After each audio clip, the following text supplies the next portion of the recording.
This presentation is about the UK election 2019. We are about a week after it and trying to understand what happened and what can Liberals or Progressives do. And by those terms, I mean non-Tories, the Labour Party, the Lib Dems, or the Green Party or Independents.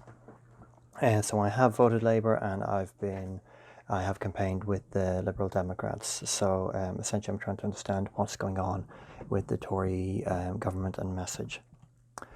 It is tempting to think that the Conservatives were weak. Boris hid in a fridge. Poor communicators, he didn't turn up to several interviews, and they didn't show credible benefits to Brexit. Unethical, they didn't disclose the Russia report. Unfit, they have an awful track record in lots of ways. So surely voters would see that they aren't fit to govern. Now we're past the election at this stage. They did win, and it's what's going on and how can we understand this a bit better. So they've won a majority of seats. They've used messages like take back control from the referendum and get Brexit done this time around. In terms of percentage of the vote, it didn't do amazingly, but they went up 1%. But we are trying to understand here what is going on. So I'm trying to understand areas of agreement between the Tory and Brexit voters and the Liberals or Progressives or whatever you want to call them. Also greater awareness of our values as Liberals, and trying to move focus based on George Lakoff's ideas to that, rather than just saying let's have Brexit, no, let's not have Brexit, and messages yes, no, messages like that. If we use our messages and frame our messages correctly, it may be harder to fob the Liberal messages off. Also, this may help understand the Conservative thinking and undermine the frames of Conservative messages. So there's sort of a fight the message, but also genuinely understand needs, voters, and what messages they need to hear. There's also some very unproductive debates of levers are right or wrong or whatever. It's just trying to get a bit beyond that. And I've a hashtag there that I sometimes use. So are other voters, the Tories or Brexiters, are they hard to understand? Sometimes they seem to be voting against their interests. They've been called stupid or racists. Boris Johnson lies a lot. And some people say he's our liar, and what on earth does that mean?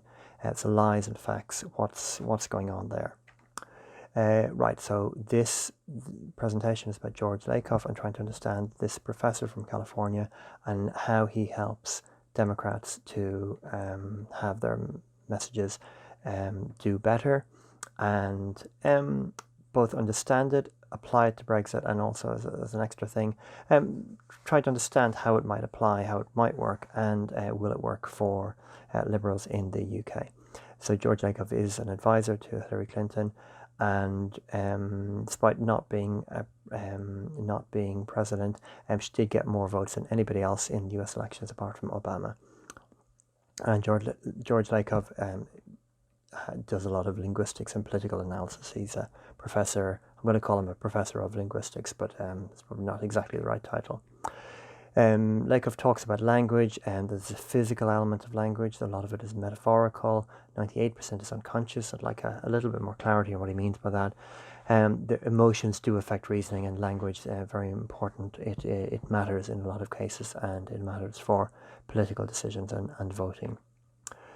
He says that Conservatives or Republicans, they know their values, they know their messages better, and they invest vast amounts over decades in communication, and therefore there's voters, people who listen to that will have a lot of messages behind them, and the volume of that is significant. Right, this is my interpretation and my way of showing Lakoff that basically people, I think he calls it worldviews. They seem to have a dominant worldview at any given point in time on any given issue, but it may be overall. he doesn't say, he says there are no centrists, but that people jump from liberal to conservative on different issues, and some may be mostly liberal, some may be mostly conservative. The liberal may have empathy for others, concern for others, care, and a sense of social concern and responsibility overall. There's an overall metaphor of a nurturant parent, somebody who cares for their own people, but also a wider social area. And Lakoff talks about using the term protections and government resources rather than regulations and taxes. And sometimes these terms can matter a lot. And a key thing is not to use the other side's frames and labels. So on the conservative side, people talk about freedom, minimal government, no responsibility. Well, they don't necessarily talk about it, but they consider they have no responsibility for non-family, or they may have an in-group, a preferred set of people. He talks about the military will look after their own as an in-group, and that they may look after family and an in-group, but not necessarily feel they have a responsibility to a wider set of people. And the metaphor is a strict father. It's authoritarian. You must obey the father. He is the father. Even if he's right, you still must obey him. And the fact he is the father is almost saying here that he is right. So that's a sense of he's my liar. There's an authoritarian, you should obey him. It is right. And it goes that if you obey the law, the father's view, then you are okay and you're a valid and a worthwhile citizen. If you don't, then you're not, and there's a lot of moral language around that. Right, now it can help me to understand Brexit or Tory voters in the sense of that they may feel neglected in some way or poor, and they may feel that others are ahead of them in the queue for state support on some things. They may feel the taxes or the policies of the political left. They may actually be left-wing on some issues. They may be caring to their in-group, and they may see Brexit as a thing that they voted for but they didn't get. And a combination of these make me a little bit empathetic towards them. Not a lot, but a little bit, that I have some sense of they share some of what I need, and there's some level of understanding what they might be feeling or thinking.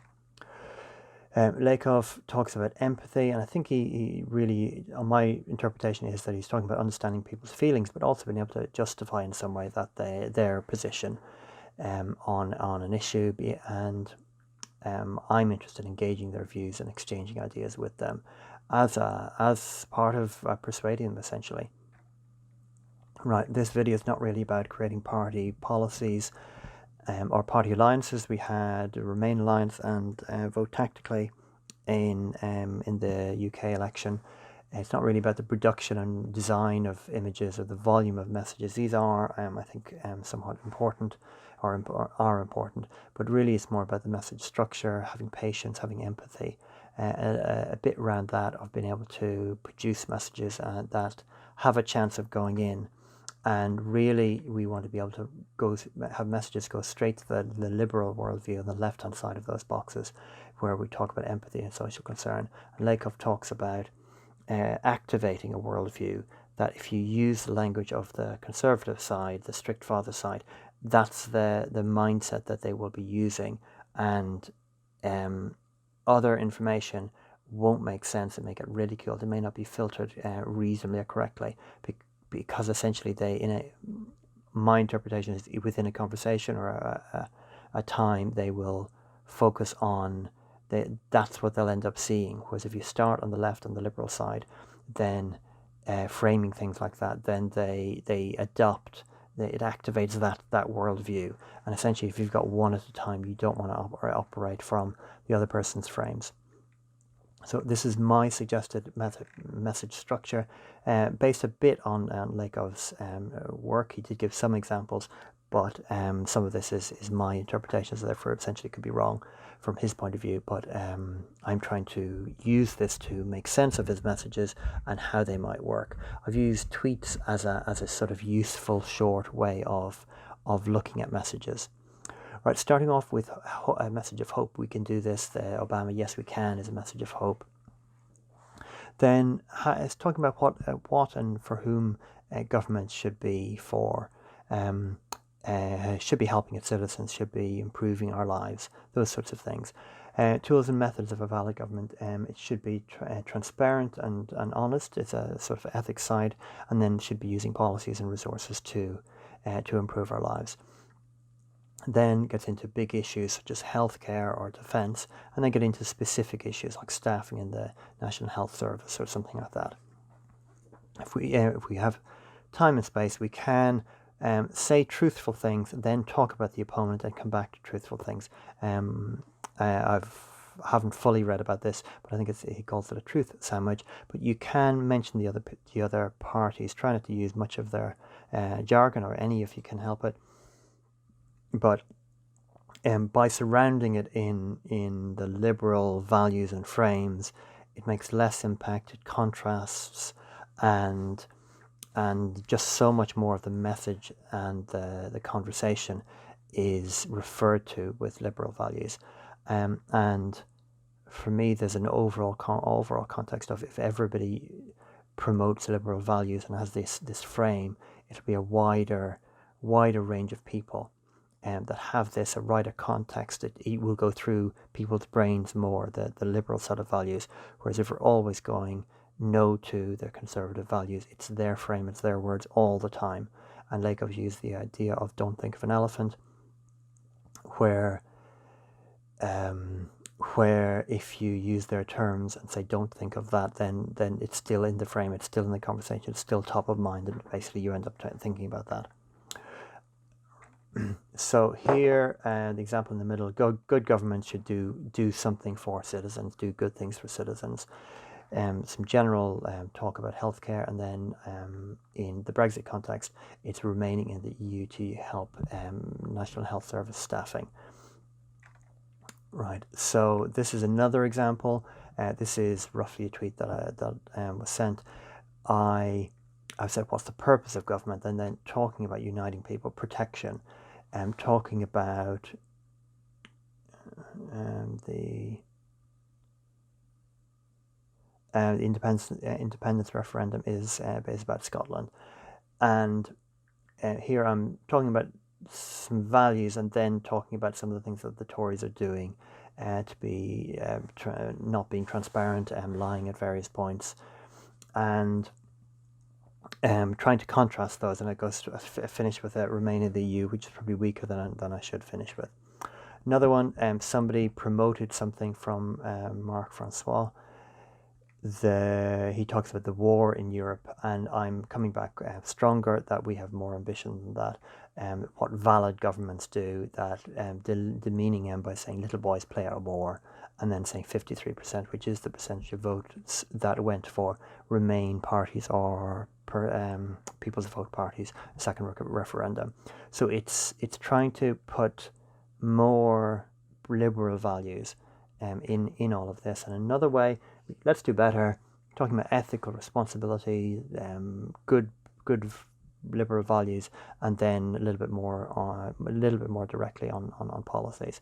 So it's very hard to fit a lot of these into a tweet, but it's sort of values and then coming down to policies, sometimes refuting something by the other side, and then coming back to a truth and a positive. And overall, there's a positivity and a hope in all of that. It's liberal values, and it's not framing the thing around the opponent's way of thinking. I hope this has been useful. I'm using this to explain Lakoff, to help, hopefully, but also to exchange ideas with people, whether you think this sort of thing will work or whether you have better ideas.